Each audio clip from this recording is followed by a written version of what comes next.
aya kejadian naon ieu Nyai Ratu? Nah eta pating jelegur kitu sigaya lini ya sa oya kieu, tanya si Ekek ka Ratu Candrawati bari muntang kana leungeunna lantaran kaayaan ingeung harita beuki karasa rongkah. Ratu Candrawati can nembalan malah ngagerakeun leungeunna ka hareup.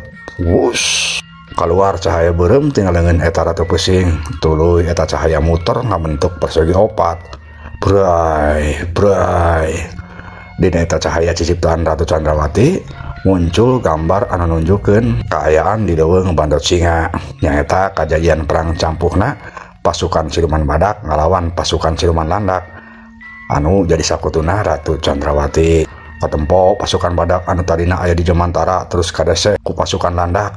Meureun lamun di zaman ayeuna mah cahaya ciciptaan Ratu Candrawati teh mangrupakeun monitor atawa TV nya sarupane nu kitu meureun lah. Tuh tinggal juragan si horeng kejadian teh akibat tina perang campuhna pasukan Prabu Durakumala ngalawan pasukan Jayamaruta siluman landak. Nya Nyai Ratu syukur ari kitu mah pasukan Prabu Durakumala teh ayeuna geus mimiti ka desa sigana teh, tapi teu acan dipastikeun juragan lantaran kula mah apal Raka Prabu Durakumala teh masih kena nyangking kekuatan Utohaga. Patih kala geni ilu nyarita bari kabehana mencerong kana gambar anu aya dina cahaya ciciptaan Ratu Candrawati. Bisa kitu ke Patih, tapi kok ayana pasukan Prabu Durakumala geus kadasa oge nandakeun lalampahan bisa katahan nya paling teu peuting ieu mah can anjog lah kalemur urang. Cek si Ekek bari terus mancok kana gambar anu aya dina cahaya ciciptaan Ratu Candrawati. Kabehana ka tempat tegang sigana bae nu keur nonton film anu keur meweujeuna raramena.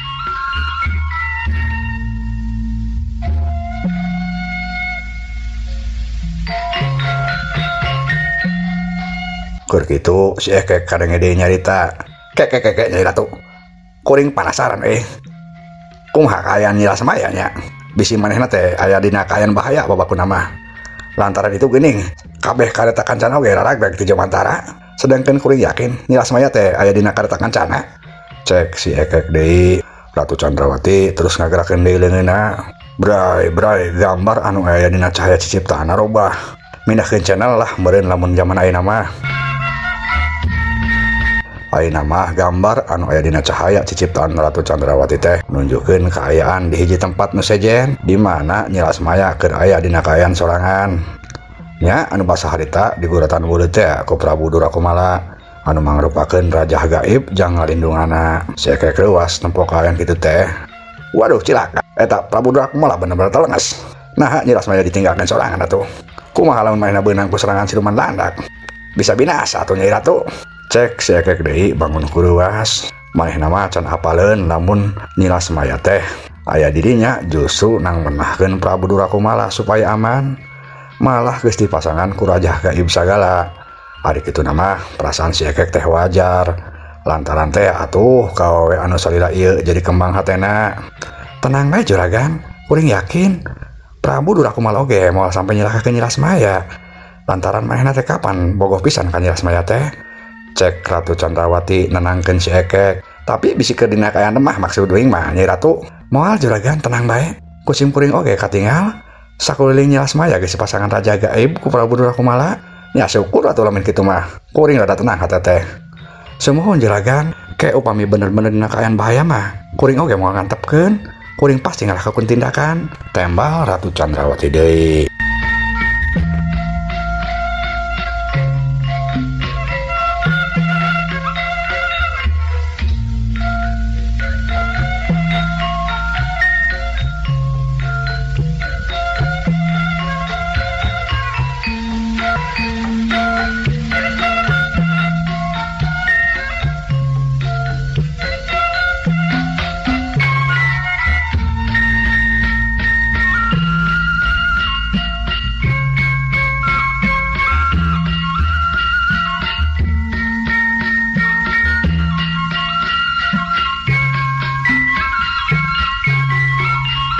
Hari di tempat peperangan nyaeta di leuweung Bandot Singa teh harita perang memang keur meuweujeuna ragot. Pasukan badak anu raragragan ti Jamantara terus diserang ti unggal madhab.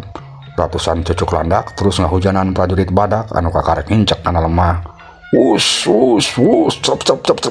Para prajurit badak beunang ku serangan, kubrag ngagalubrak. Cerit kadenge pating jararit. Tobat, ampun, tolong. Kadenge sora prajurit siluman badak anu beunang pating garerung. Tuluy ngagalubrag pating golepak geus teu harudangan deui. Dina kaayaan kitu Prabu Durakumala muncul di salah sahiji tempat. Kumanehna ketempo kaayaan prajuritna teh geus jaladi korban. Prabu Durakumala ambek ka cida. Ulah ngajar, si horeng kalakuan si Jaya Maruta siluman landak. Tak prajurit aing nepi kaloban jadi korban. Ku aing moal diantepkeun, cek Prabu Durakumala. Prabu Durakumala tuluy sidakep sinuku tunggal, panonna peureum, sungutna kunyem-kunyem. Teu lila Prabu Durakumala beunta deui, tuluy ngarahkeun dua dampal leungeunna ka hareup. Kaluar angin tina dampal leungeun Prabu Durakumala. Sorana mengukuruh kadenge asa mata ketir. Sapada harita cucuk-cucuk landak anu keur pating pelesat mulu ka pasukan siluman badak teh kontan kasapukeun ku angin ciptaan Prabu Durakumala. Cucuk-cucuk balalik deui kana bogana, celap. Tuluy cucuk-cucuk landak teh malah narancelep dina awak landakna masing-masing. Koceak kadenge sora pating kocak, pating jarerit.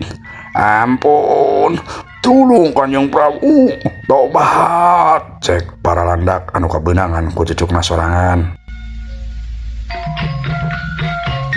Prabu Durakumala ngajanteng ngawaskeun, modar si ayeuna mah kabehana ge. Tuluy maehna ngerahkeun deui ajiana ka ajeneng kapelebah pasukan siluman badak anak buahna anu keur patinggal oler. Prabu Durakumala ngagerakkeun deui leungeunna, dampal leungeunna diarahkeun deui ka prajuritna anu keur pating garerung. Kaluar cahaya bodas tina dampal leungeun Prabu Durakumala, ngabungkus sakabeh prajuritna anu keur teu walakaya. Hudang sia kabehana hudang, cek Prabu Durakumala bari ngarahkeun dampal leungeunna. Dadak sakala para prajuritna anu keur patinggal oler teh harudangan. Katempo matana ayeuna mah meniraran cingeus. Nun kauladan Kanjeng Gusti, sim abdi siap nampi parentah nun, ulah cari cing mesya, luat balik serang musuh Randika, cek Prabu Durakumala. Tapi samemeh para prajurit ngalakokeun naon, ujug-ujug kulutuk. Muncul puluhan landak pating garulutuk nyerang ti heula ka pasukan badak. Tapi ayeuna mah para prajurit siluman badak oge teu cileureun. Maranehna buru-buru ngaluarkeun pedang, tumbak jeung sajabana. Tungtungna mah ger perang campuh. Para prajurit landak oge saralin jinis jadi makhluk pikasieun. Maranehna oge tuluy ngaluarkeun pedang, tumbak jeung sajabana. Perang beki rongkah. Timbul cahaya-cahaya pating pulisat ka jomantara. Sakali-kali kadenge anu pating cilegur, pating geger. Kaayaan beki pahibut, silih serang, silih suruduk. Kadenge pating cererit, pating koceak. Ti dua belah pihak katempo loba korban, belag-bigu, belarubuhan.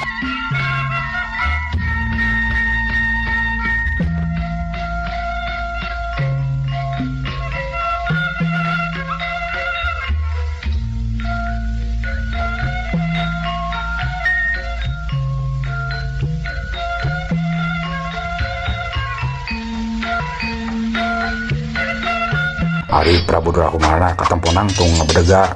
Panona gulal giler ngawaskeun ka tempat anu keur perang campuh. Tetela ayeuna mah kaayaan teh saimbang. Pasukan siluman badak bisa ngimbangan kekuatan siluman landak. Di mana ari si Jaya Maruta? Aing kudu gulat-gulat nureunkeun ieu peperangan. Kerentas Prabu Durakumala bari panona terus gulal giler neangan di mana ayeuna Prabu Jaya Maruta raja siluman landak teh. Jaya Maruta kaluar sia. Aing nyaho. Iya kabeh kalakuan sia, montong kecing sia hidup teh. Hayu sia tarung saharepan aing, cek Prabu Durakumala susumbar nang tangkap Prabu Jaya Maruta.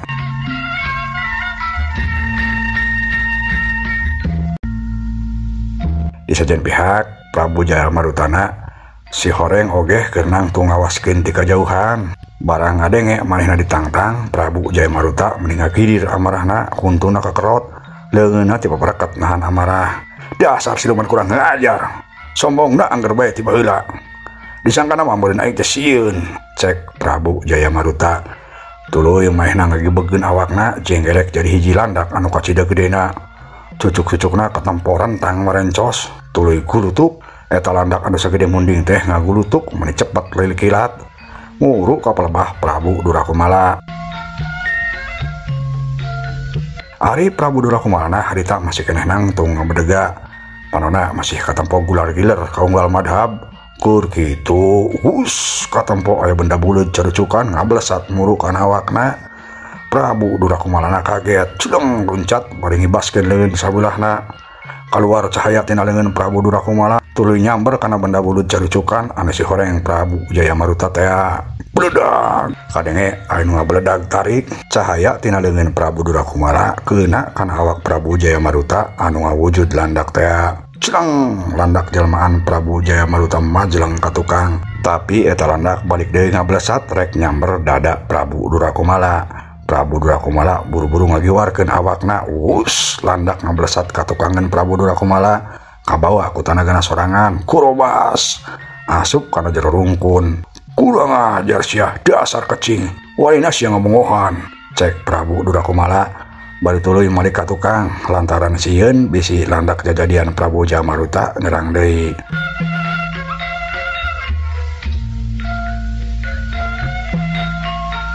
Terila pucung hul anu keluar tina jero rungkun si horeng Prabu Jayamaruta anu wujudna geus robah deui jadi hiji raja anu katempo gagah tur boga wibawa. Pok Prabu Jayamaruta nyarita, "Teteh lah Andika mamang ranci geus Durakumala, tapi serangan kula nu tadi mah ngan seukur pemanasan euy. Ayeuna hayu urang tarung patutunggalan. Nah Andika nu kojor atawa kaula?" cek Prabu Jayamaruta bari tuluy pasang kuda-kuda. "Alus, kula muji kana kawan Andika Jayamaruta. Siga nama Andika geus boga kekuatan anyar, maka wani nangtang kuda sagala," tembal Prabu Durakumala. "Geus teu kudu loba omong deui sia Durakumala. Yeuh ayeuna tarima serangan ti kaula," cek Prabu Jayamaruta bari terus sebrut nyerang Prabu Durakumala ngagunakeun peureupna. Tapi Prabu Durakumala oge lain lawan enteng-enteng. Manehna saeutik oge teu ngagerakeun awakna. Peureub Prabu Jayamaruta dipapag ku peureupna deui, dua peureub diadu cilegur. Kadenge sora nu ngacilegur tarik pisan. Boh Prabu Durakumala, boh Prabu Jayamaruta sarua majleng ka tukang. Cedak awak Prabu Durakumala nabrak tangkal dorok-dok tangkal rubuh.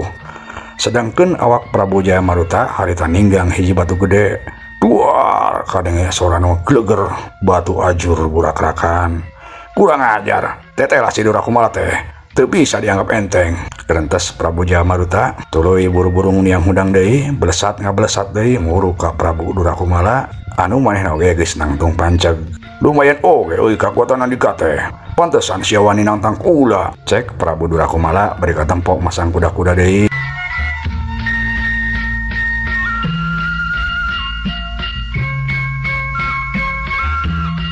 Prabu Jayamaruta teu nembalan, tapi manehna langsung ngaluarkeun deui serangan. Dua leungeunna disodorkeun ka hareup, tuluy luncat nyerang ngagunakeun gerak dua sukuna rek ngababad awak Prabu Durakumala. Nempok itu Prabu Durakumala oge teu cicingeun. Manehna buru-buru mapag serangan ngagunakeun dua leungeunna. Serangan suku Prabu Jayamaruta disabet ku leungeun Prabu Durakumala. Atuh Prabu Jayamaruta rada ngoleweng ka pinggir. Kaayaan kitu teu diantep ku Prabu Durakumala. Awak Prabu Jayamaruta terus diudag. Tungtung nama ger eta dua raja siluman teh tarung patutunggalan, silih tonjok, silih tajong, silih bebeutkeun. Kadenge sora pating geleger, pating cilegur beuki tarik. Lila-lila gerakan eta dua raja siluman beuki cepet. Tungtung nama nu katempo ngan seukur cahaya bodas jeung cahaya koneng anu silih serang.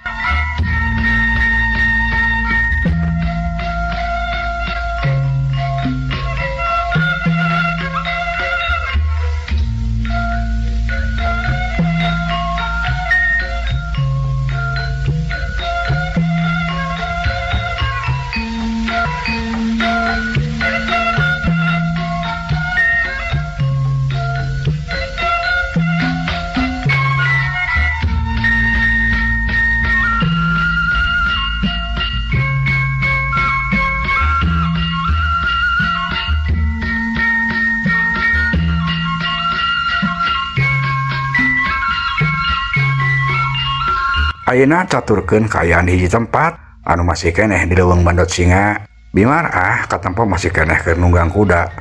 Nean tempat anu aman. Kuda Bimar terus lompatan.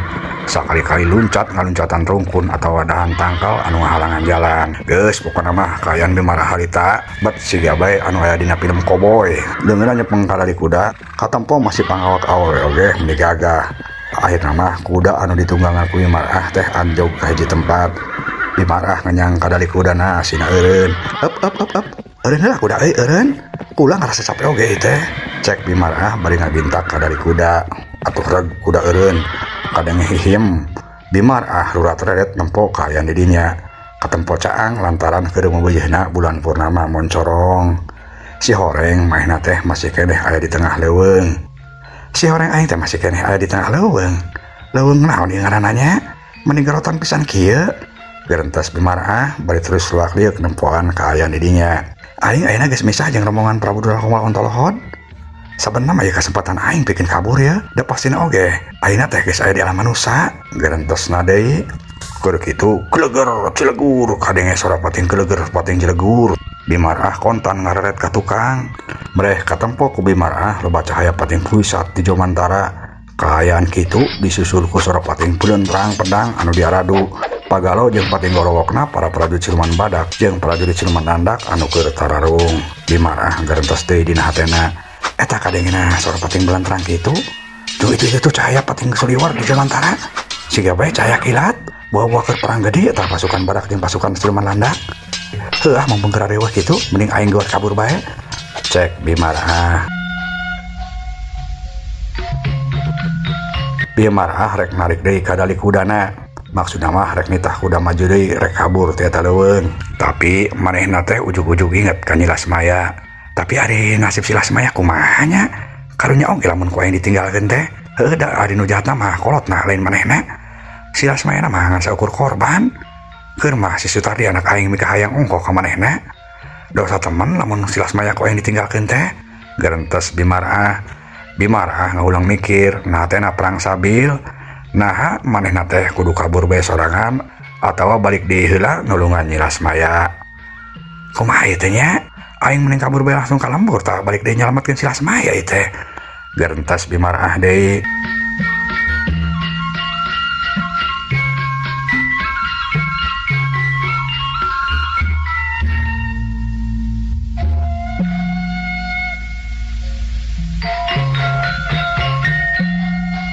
Keur ngahulang kitu teu jauh ti eta tempat pucung hul hiji landak gede cucukna rentang. Eta landak panonna berulang-berulang kaunggal madhab. Si horeng eta landak teh Ki Surasoma panglima siluman landak anu keur ngudag-ngudag Bimarah teh. Kabana kaburna eta sukurang ajar teh. Nah sakicep oge geus geuning. Gerentas Ki Surasoma ungas ingut siga anu keur diambe. Teu lila eta landak teh malik ka beulah kenca. Rarasan aing mah aya di belah ditu tuh. Gerentas Ki Surasoma anu masih keneh ngawujud landak. Tuluy eta landak teh indit ka beulah kenca ka kateyepan. Teu lila Ki Surasoma geus anjog ka hiji tempat nyumput di satuangan hiji rungkun. Breh teu jauh ti dinya katempo aya Bimarah anu keur nunggang kuda. Ki Surasoma menimbungah ka cida. Leuak kadalah beunang sia ku aing ayeuna mah. Gerentos Ki Surasoma tuluy katempo cucuk landakna rancung siap-siap rek nyerang. Tulila puluhan cucuk landak Ki Surasoma ablesat lempeng kana awak Bimarah. Sedangkeun Bimarahna katempo masih keneh ulang-ulang. Kumaha nasibna Bimarah? Ke antos bae dina episode salajengna ieu dongeng karangan pribados Kang Abun Burhanuddin. Hapunten kakiranganna mugia katampi kadan kabingahan. Assalamualaikum warahmatullahi wabarakatuh.